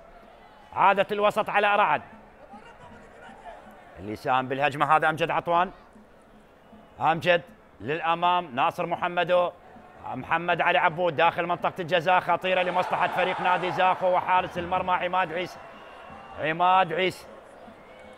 والتدخل مع علاء رعد. إن شاء الله بالسلامة لحارس المرمى عماد عيسى وعلاء رعد لاعب زاخو اللي دخل قبل لحظات. لاحظ هنا الإعادة، تسلل غير موجود، وتمريرة محمد علي عبود لعلاء رعد، لكن أقرب كان حارس المرمى عماد عيسى، وكان يطالب لاعبي فريق نادي زاخو بهناك تدخل، لكن أكيد يعني أي احتكاك مع الحارس يكون الخطأ للحارس. وهنا جماهير زاخو رغم الخسارة، لكن الأجواء مشتعلة على مدرجات ملعب زاخو. مجانين زاخو، محبي زاخو، عشاق زاخو، أولتراس زاخو يطالبون اللاعبين العودة لأجواء المباراة، لكن يواجهون فريق صعب زاخو في هذا اللقاء. نوروز مع مدرب خبير مع مدرب محنك المدرب جورفان فييرا. هنا الإعادة، هنا اللقطة لمحاولة زاخو على مرمى نوروز، لكن عماد عيسى الحارس السابق لزاخو، حارس السابق هو شارك في بعض المباريات مع زاخو الموسم الماضي، لكن المشاركة الأكبر كانت للحارس علي كاظم، وعماد عيسى كان حارس بديل لعلي كاظم، لكن هو اليوم يلعب مع نوروز بمواجهة فريق السابق.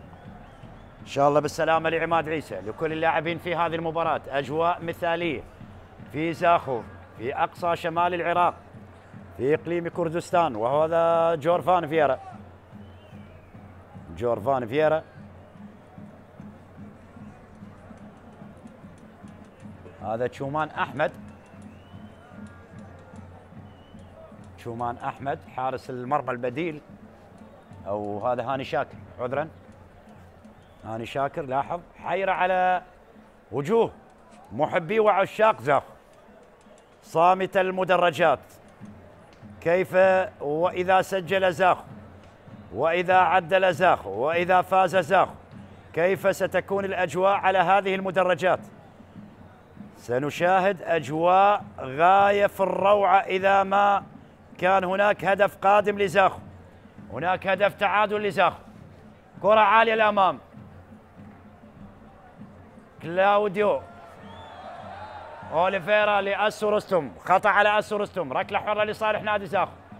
على رعد جهة اليمين، زاخو محمد علي عبود، يخطئ في التمرير محمد علي عبود، عادة أحمد محمود، كلاوديو أوليفيرا، إيفياني حاول يغير لعب، إيفياني أقرب إلى أوكسي لكن يخطئ أوكسي. عملية الهجوم الآن، ممكن زاخو يعدل، المحاولة تستمر. غوستافو هنريك، غوستافو هنريك داخل منطقة الجزاء، مهاجم نادي زاخو يضيعها غوستافو، المحاولة تستمر، خطيرة على مرمى نوروز وضاعت، مرت إلى الخارج، مرت إلى الخارج الأسود، مرت إلى خارج الملعب. محاولة نادي زاخو أو هذا باتريك مارسيلينو، لاحظ الإعادة، لاحظ التمريرة داخل منطقة الجزاء، لكن مرت بعيدة عن مرمى نادي نوروز إلى خارج الملعب لركلة مرمى. ركلة مرمى لنوروز، ركلة مرمى لنوروز. وينكتون دا سيلفا، كرة عالية، كلاوديو أوليفيرا بعيدة عن كلاوديو للوسط، أوكسي الإيفواري، عملية التسديد عن طريق اللاعب سيفان عمر، لكن مرت على سيفان، مرت على سيفان.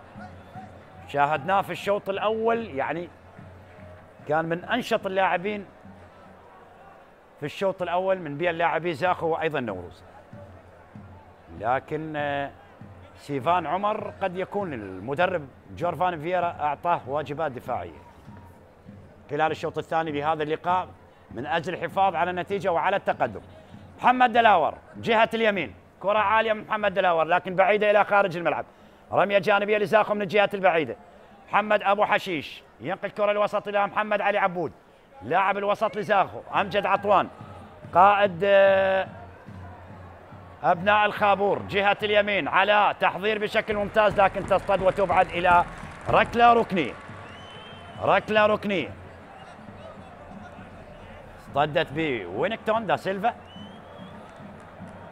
هذا أحمد محمود، لحد الآن لم يجري أي تغيير المدرب جورفان فييرا مدرب نادي نوروز. ركلة ركنية على القائم الأيسر، زاخو يبحث عن التعديل، نوروز عن التعزيز، ومحمد أبو حشيش داخل منطقة الجزاء، خطيرة على مرمى نوروز، ممكن يستغلها نناح لكن ضاعت على أيوب نناح، أيوب نناح المغربي. نشاهد فدائية من مدافعي فريق نوروز في هذه المباراة. في الشوط الأول كان إنقاذ بشكل رائع، إيفياني أنقذ محاولة، وأيضا عباس ياسين أنقذ محاولة مع الحارس، ويعني كثير من الفرص اللي كانت حاضرة في الشوط الأول أضاعها لاعبي زاخو أمام صلابة الدفاع لنوروز. في الشوط الثاني أيضا لا زالت الصلابة موجودة لدفاعات فريق نوروز أمام محاولات زاخو. كرة عن طريق الوسط، محمد علي عبود، يوسف الآلوسي، يوسف الآلوسي قدم للأمام، يوسف الآلوسي، ناصر محمدو يعيدها لعلاء رعد، خاطئة من علاء، عملية الهجوم، ممكن المرتدات لنوروز، ممكن كلاوديو أوليفيرا يقضي على آمال زاخو للعودة، ومرت كرة كلاوديو أوليفيرا، مرت كرة كلاوديو أوليفيرا. اعتماد بشكل كبير لنوروز على الكرات المرتدة، ممكن يستغل واحدة من هذه الكرات ويسجل هدف ثاني، وبالتالي الأمور ستكون صعبة جدا على فريق نادي زاخو. العودة لأجواء المباراة، العودة لأجواء المباراة. لاحظ محاولة كلاوديو أوليفيرا اللي مرت إلى خارج الملعب. تدخل من باتريك مارسيلينو. صراع برازيلي بين مهاجم زاخو أو مدافع زاخو ومهاجم نوروز. هذا محمد علي عبود من الجوية إلى الزورة الآن مع زاخو. واحد من الاستقطابات الجديدة لنادي زاخو خلال هذا الموسم. هذا آسو رستم العائد إلى زاخو إلى نوروز من جديد. تألق مع نوروز، انتقل إلى الشرطة، ذهب إلى السالمية، عاد إلى الشرطة، انتقل إلى أربيل، الآن موجود مع فريق نادي نوروز من جديد. كرة من جهة اليمين لمصلحة فريق نوروز، كرات متبادلة قريبة للخط الجانبي من الجهة البعيدة بالنسبة لزاخو. عملية القطع بشكل ممتاز، ممكن الآن فريق نادي زاخو والبحث دائما عن خط الهجوم عن غوستافو هنريك. ممكن يستغل واحدة هنريك لكن يخطئ اليوم، غائب تماما هنريك عن الأداء، عن الوصول، عن التسجيل. لاعب البرازيلي غوستافو هنريك مهاجم فريق نادي زاخو. رمية جانبية، أيوب نناح للوسط إلى يوسف الآلوسي. علاء رعد جهة اليمين، علاء حاول يمر، علاء إلى أيوب نناح. محمد علي عبود وسط نادي زاخو، عملية اللف والدوران. محمد علي عبود ينقل الكرة للأمام، عملية الهجوم، عملية تمرير، لكن قطع ممتاز عن طريق المدافع وينكتون. المحاولة تستمر الآن، ممكن زاخو يعدل، وهنا عماد عيسى. عماد عيسى عملية الإبعاد بمبدأ السلامة لحارس المرمى لنوروز. المحاولة تستمر، حكم المباراة يشير إلى وجود خطأ. ركلة حرة، ركلة حرة، دقيقة 70 أحبتي المشاهدين، والتقدم يبقى لنوروز منذ الدقيقة 8 من بداية المباراة. أحمد محمود، والنتيجة تذهب باتجاه الضيف على حساب المستضيف نادي زاخو من خلال هذا اللقاء في ديربي شمالي كبير ما بين زاخو ونوروز. هنا الإعادة، هنا التدخل، آسو رستم، محمد علي عبود، وأيضا محمد أبو حشيش.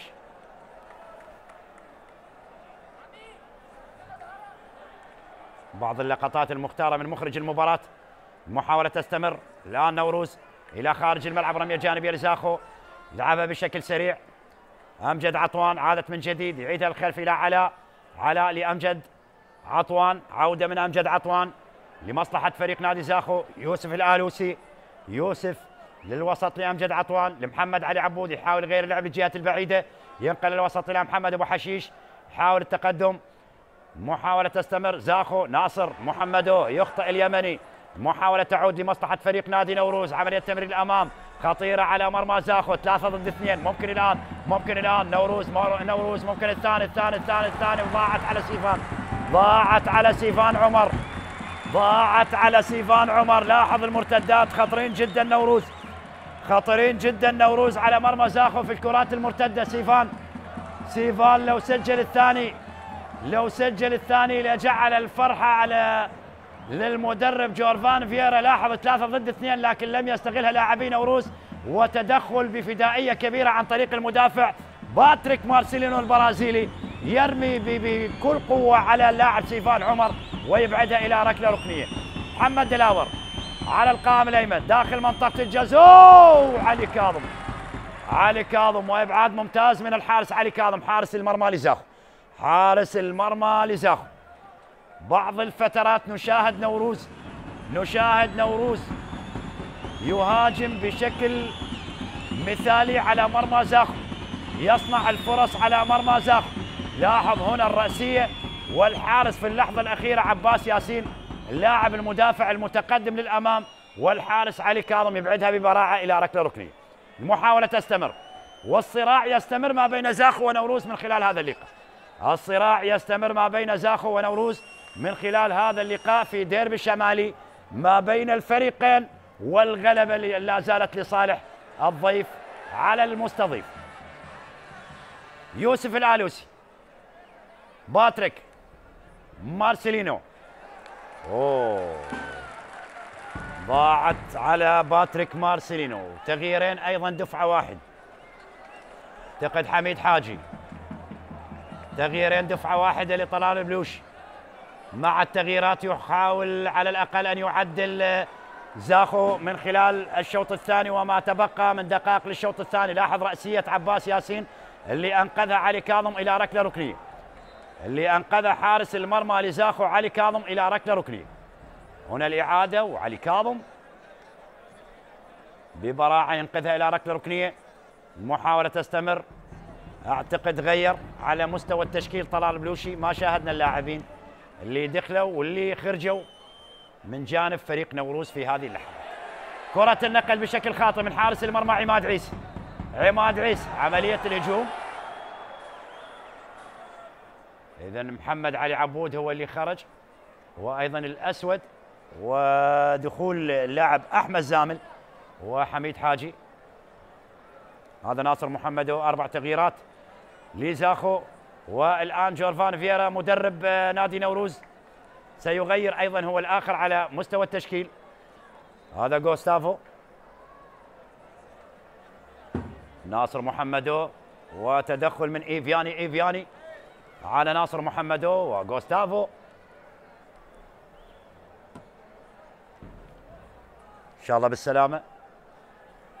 هذا هو حميد حاجي واحد من الأسماء الخبرة مع فريق نادي زاخو. حميد حاجي ناصر محمدو البدلاء الأربعة. إذا تغيير معين أحمد قادم من النجف يشترك الآن مع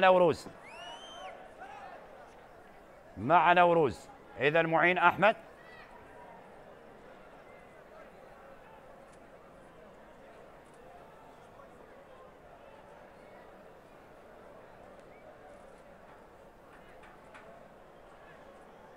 سيفان عمر يغادر المباراة. سيفان عمر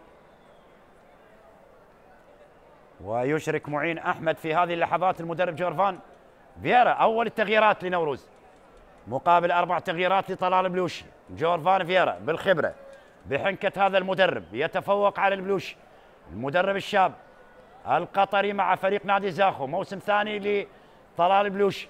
وإيفياني يشكو من إصابة. بالسلامة للنيجيري إيفياني يعالج خارج أرضية الملعب. وهنا أحمد زامل يشترك الآن مع نادي زاخو.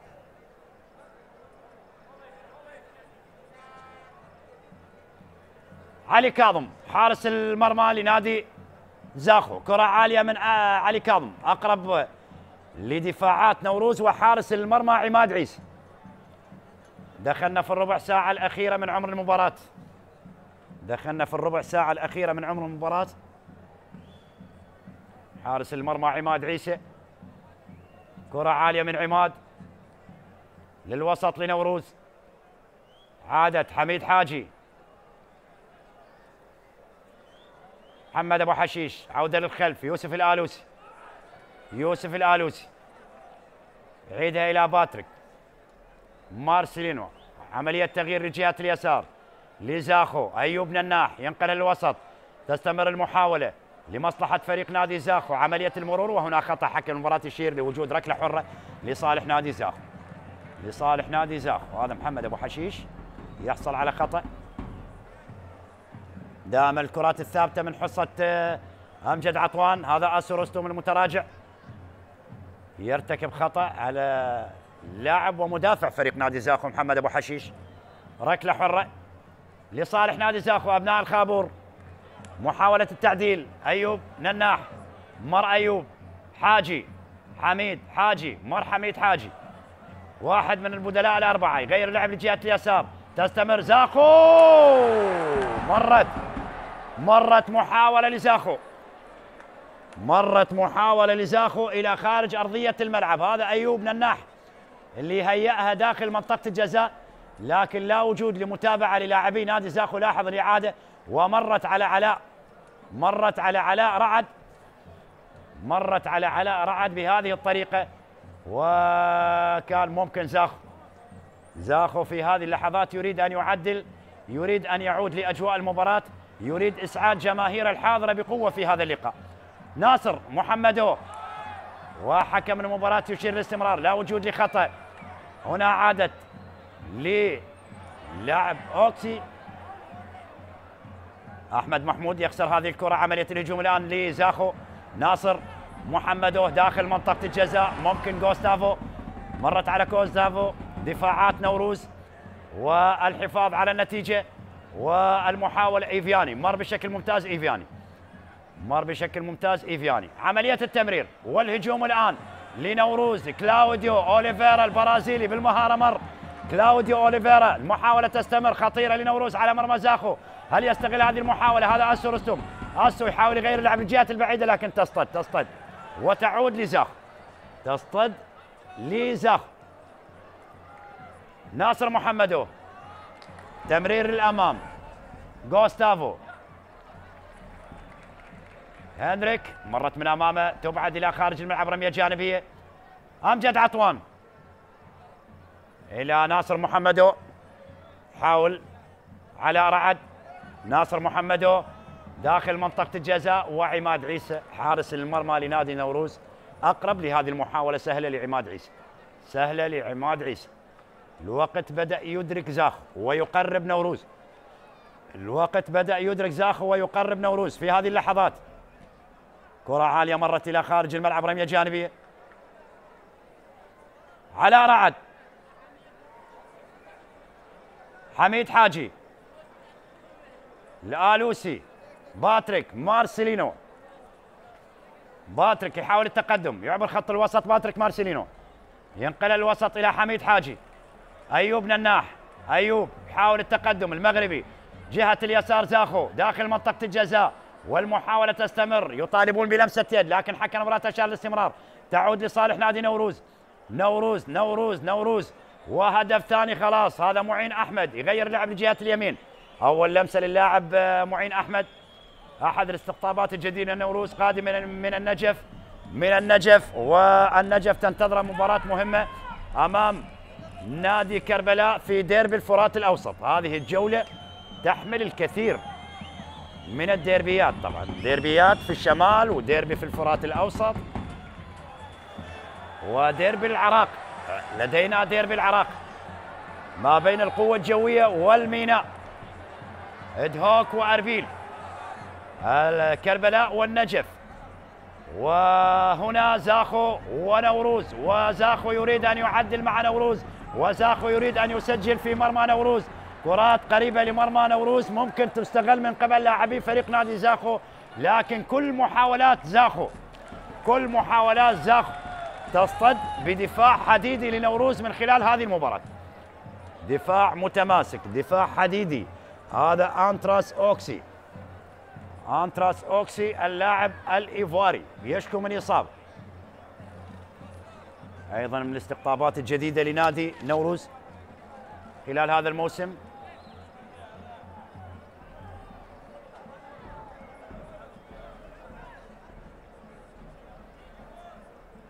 حكم المباراة. هنا جمهور زاخو لا زال في حيرة من أمره، جمهور في أعلى المدرجات ومتابعة المباراة. هنا حكم المباراة سيعمل إسقاط كرة، طبعا أكيد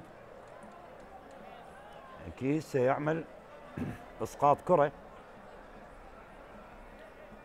لمصلحة لاعبي فريق نادي نوروز. عملية الهجوم في المنتصف الآن، عادت لزاخو. أيوب نناح، أمجد عطوان يحاول يمر. أمجد غاب عن تحركاته اللي كانت حاضرة في الشوط الأول. أمجد عطوان يعني هيأ كرات عديدة، وكان أيضا هو واحد من الأسماء اللي أخطرت مرمى فريق نادي نوروز، لكن غاب أمجد عطوان، غاب جوستافو، غاب لاعبي زاخو عن الوصول إلى مرمى نوروز أمام تألق دفاع نوروز وحارس مرمى نوروز عماد عيسى. عادت للوسط، إيفياني تعود لزاخو، وحكم المباراة يشير إلى وجود خطأ، يشير إلى خطأ لمصلحة فريق نوروز. ناصر محمدو مع معين أحمد ليشكو من إصابة. بالسلامة إن شاء الله لمعين أحمد، وتغيير أخير للمدرب طلال بلوشي. بيار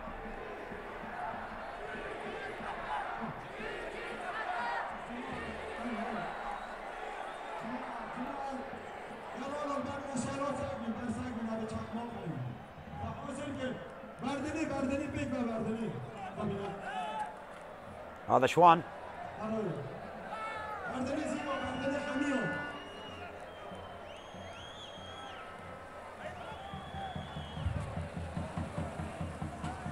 زاخو يشرك لاعب آخر. بيار محمد يشترك الآن. بيار آخر تغييرات زاخو في هذه المباراة، غير 5 لاعبين، يرمي بكل أوراق المدرب طلال بلوشي، لكن مع التغييرات زاخو لم يغير نتيجة المباراة. هنا تغيير ل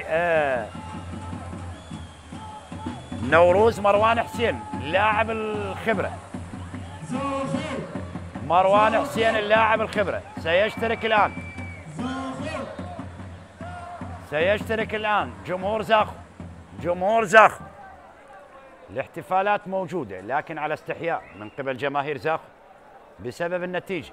بسبب النتيجة أنه فريق نادي نوروز هو من يتقدم، وهذا كلاوديو أوليفيرا بطاقة صفراء. لكلاوديو أوليفيرا سيغادر المباراة ويشترك بديلا عنه مروان حسين.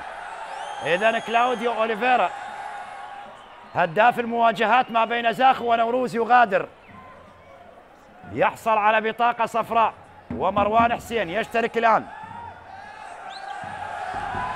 مروان حسين صراع ما بين لاعبي الفريقين. حاول لاعبي زاخو إخراج كلاوديو أوليفيرا بالسرعة الممكنة لاستئناف المباراة، لأن الوقت يمر وزاخو يتأخر بهدف أمام نوروز. أمام نوروز. هذا مروان لعب للشرطة، الزوراء، الطلبة، لأربيل، يعني أندية كثيرة مثلها طبعا. مروان حسين لاعب صاحب خبرة يشترك الآن مع نوروز، موسم ثاني مع نوروز. محاولة تبقى قائمة نوروز على مرمى زاخو، لكن يبدو لي حكم المباراة يوقف اللعب في هذه الأثناء. يوقف اللعب في هذه الأثناء بسبب أعمال قد تكون شغب، قد تكون من الجمهور أو قد تكون من دكة البدلاء أو دكة البدلاء لاحتياط زاخو مع اللاعب كلاوديو أوليفيرا لاعب نوروز. لاعب نوروز جورفان فييرا.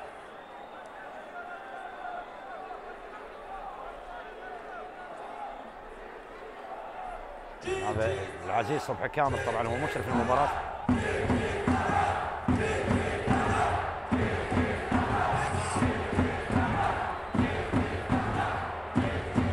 جمهور زاخو بطاقة على من؟ مهند مناف يشهر بطاقة حمراء في هذا اللقاء.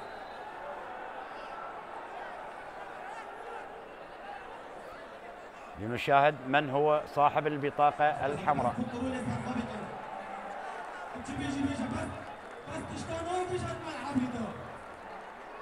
هذا أحد الإداريين لنادي زاخو يحصل على بطاقة حمراء.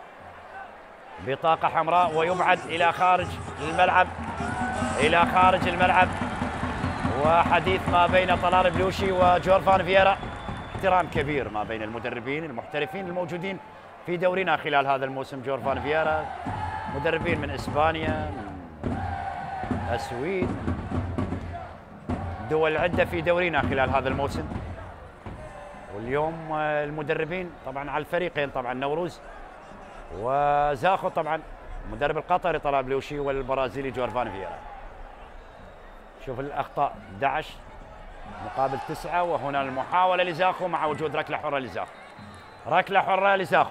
إذن 3 دقائق متبقي على الوقت الأصلي للمباراة. هذا الوقت اللي يضيفه حكم اللقاء مهند مناف، وبطاقة صفراء جديدة في هذا اللقاء يشهر حكم اللقاء مهند مناف مع وجود ركلة حرة. علاء رعد هو صاحب البطاقة الصفراء. علاء رعد هو صاحب البطاقة الصفراء. بطاقة صفراء إذا تتوقف المباراة الآن. وأنتراس أوكسي يشكو من إصابة. لاحظ الإعادة والخطأ على أنتراس أوكسي الإيفاري.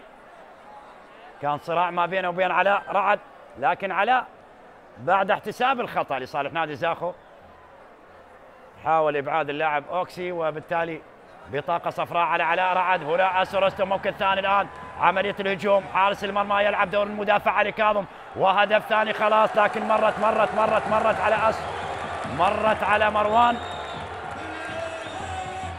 محاولة خطيرة للنوروز على مرمى زاخو بخروج حارس المرمى علي كاظم للتغطية الدفاعية.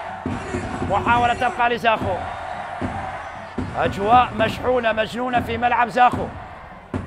أجواء مشحونة في ملعب زاخو اللي يتأخر بهدف أمام نوروز، وهذه النتيجة أكيد غير راضية أو غير مرضية لجمهور زاخو اللي طالب الفريق دائما بالانتصار خصوصا على ملعبه، لأن ملعبه طبعا دائما يكون صعب على جميع الفرق اللي تزور ملعب زاخو.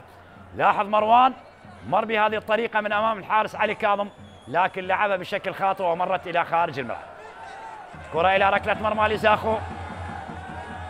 أحمد محمود صاحب هدف المباراة الوحيد. أحمد محمود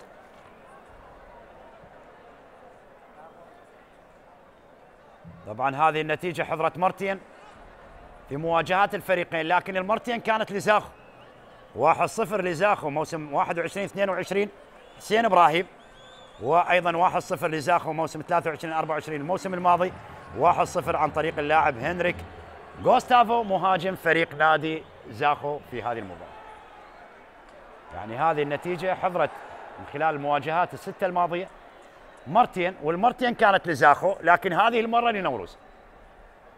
6 مواجهات سابقة كل فريق حقق الانتصار على الآخر 3 مرات، لكن هذه المرة ستكون فض الشراكة ما بين الفريقين إذا ما استمرت النتيجة إلى النهاية بفوز نوروز على زاخو بهدف، ويصبح الانتصارات 4 لنوروز و3 لزاخو. ناصر محمدو ممكن يكون التعادل الأول ما بين الفريقين في تاريخ المواجهات إذا ما سجل زاخو. محاولة داخل منطقة الجزاء، عملية الإبعاد. 90 دقيقة انتهت. نلعب في الوقت المحتسب بدل ضاع 8 دقائق. سنلعب حتى الدقيقة 98. باتريك مارسيلينو. عملية الهجوم الآن زاخو. هل سيتمكن من الوصول إلى المرمى زاخو من خلال الدقائق ال8 اللي إضافة حكم المباراة مهند مناف؟ ومحاولة فريق زاخو بعيدة عن المرمى. يغيب التركيز على لاعبي زاخو. الشوط الأول أيضا أضاع فرص، الشوط الثاني، لكن أيضا لا نبخس حق فريق نادي نوروز بأداء مباراة كبيرة في هذا اللقاء. نوروز قدم مباراة كبيرة أمام زاخو في هذا اللقاء. بالسلامة ليلي أوكسي يشكو من إصابة. اللاعب الإيفاري أنتراس أوكسي يشكو من إصابة. حكم المباراة يستأنف اللعب في هذه اللحظات، لا يأبه لسقوط أوكسي. عماد عيسى يحصل على بطاقة صفراء، حارس المرمى لنادي نوروز. كرة تمر إلى خارج الملعب، رمية جانبية لزاخو. زاخو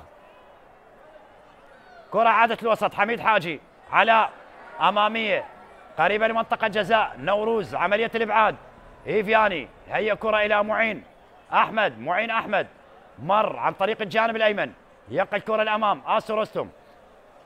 الكرة للجهة البعيدة آسو رستم، لكن بعيدة كرة آسو إلى خارج الملعب لرمية جانبية لزاخو. تنفذ الرمية جانبية لزاخو. بدأ فريق زاخو الاعتماد على الكرات الطويلة للوصول بشكل أسرع إلى مرمى نوروز.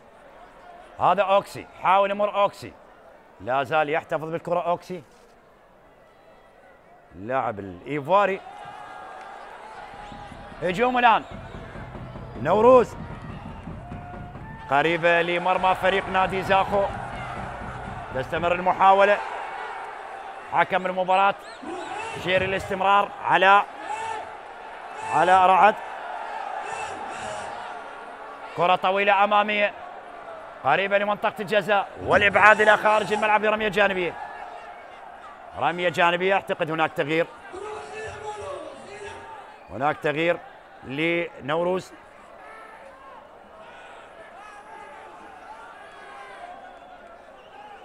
إبراهيم محمد بديل اللاعب أوكس.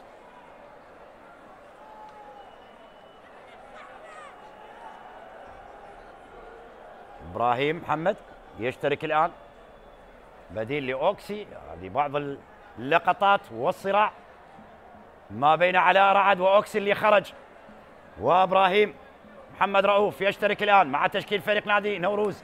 محاولة تستمر وإبعاد عن طريق وينكتون دا سيلفا مدافع وقلب دفاع نوروز في هذه اللحظات، وإبعاد أيضا عن طريق اللاعب وينكتون دا سيلفا. إيفياني قدم مباراة كبيرة اللاعب النيجيري إيفياني بالإضافة إلى البرازيلي وينكتون دا سيلفا. عملية الهجوم الآن لمصلحة فريق نادي زاخو يهاجم بقوة على مرمى نوروز. نلعب في الدقيقة 94. دقيقة 94 والتقدم لنوروز على زاخو. محاولة التعديل ومرت إلى ركنية. عباس ياسين كاد أن يضعها في المرمى. عباس ياسين والحارس أيضا عماد عيسى، وعملية الإبعاد إلى ركنية لزاخو. على الأقل أن يخرج متعادل زاخو في هذه المباراة. يضغط بقوة على مرمى نوروز في هذه اللحظات. عملية الهجوم لزاخو. علي كاظم الحارس داخل منطقة الجزاء، وعماد عيسى حارس المرمى. ماذا يقول حكم المباراة؟ ركلة جزاء لزاخو في اللحظات الأخيرة. ركلة جزاء عماد عيسى هو من الشوط الأول يتردد دائما في الخروج. حارس المرمى عماد عيسى دائما متردد في الخروج. في الشوط الأول مرتين تردد في الخروج وكاد أن يتسبب بهدف، وهذه المرة أيضا يتردد في الخروج ويرتكب خطأ أمام المدافع المتقدم للأمام باتريك مارسيلينو اللي حاول أن يضعها في المرمى من فوق الحارس عماد عيسى، والخطأ على حارس المرمى عماد عيسى. ركلة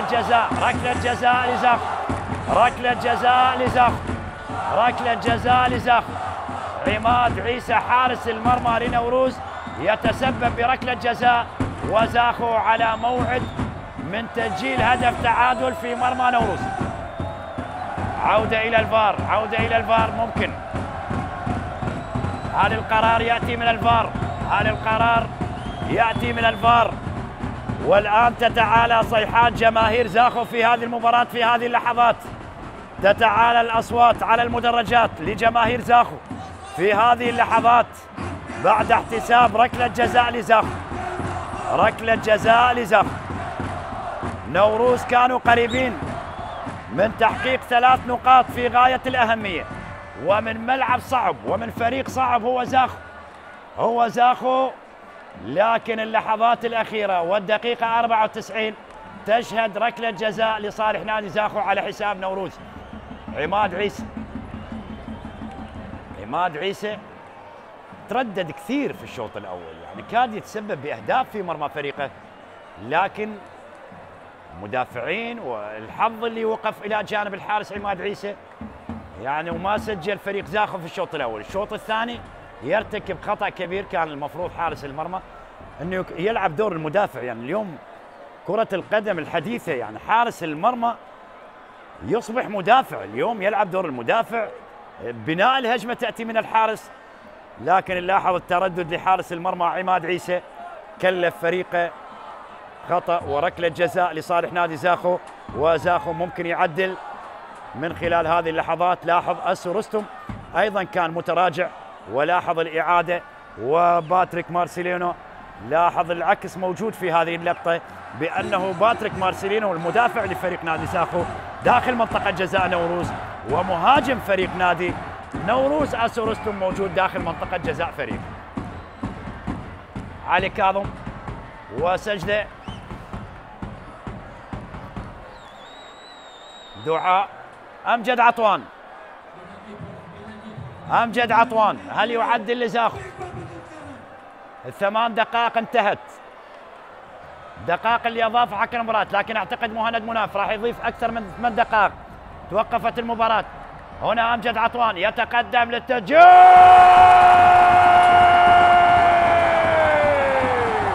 يعدل امجد عطوان لزاخو.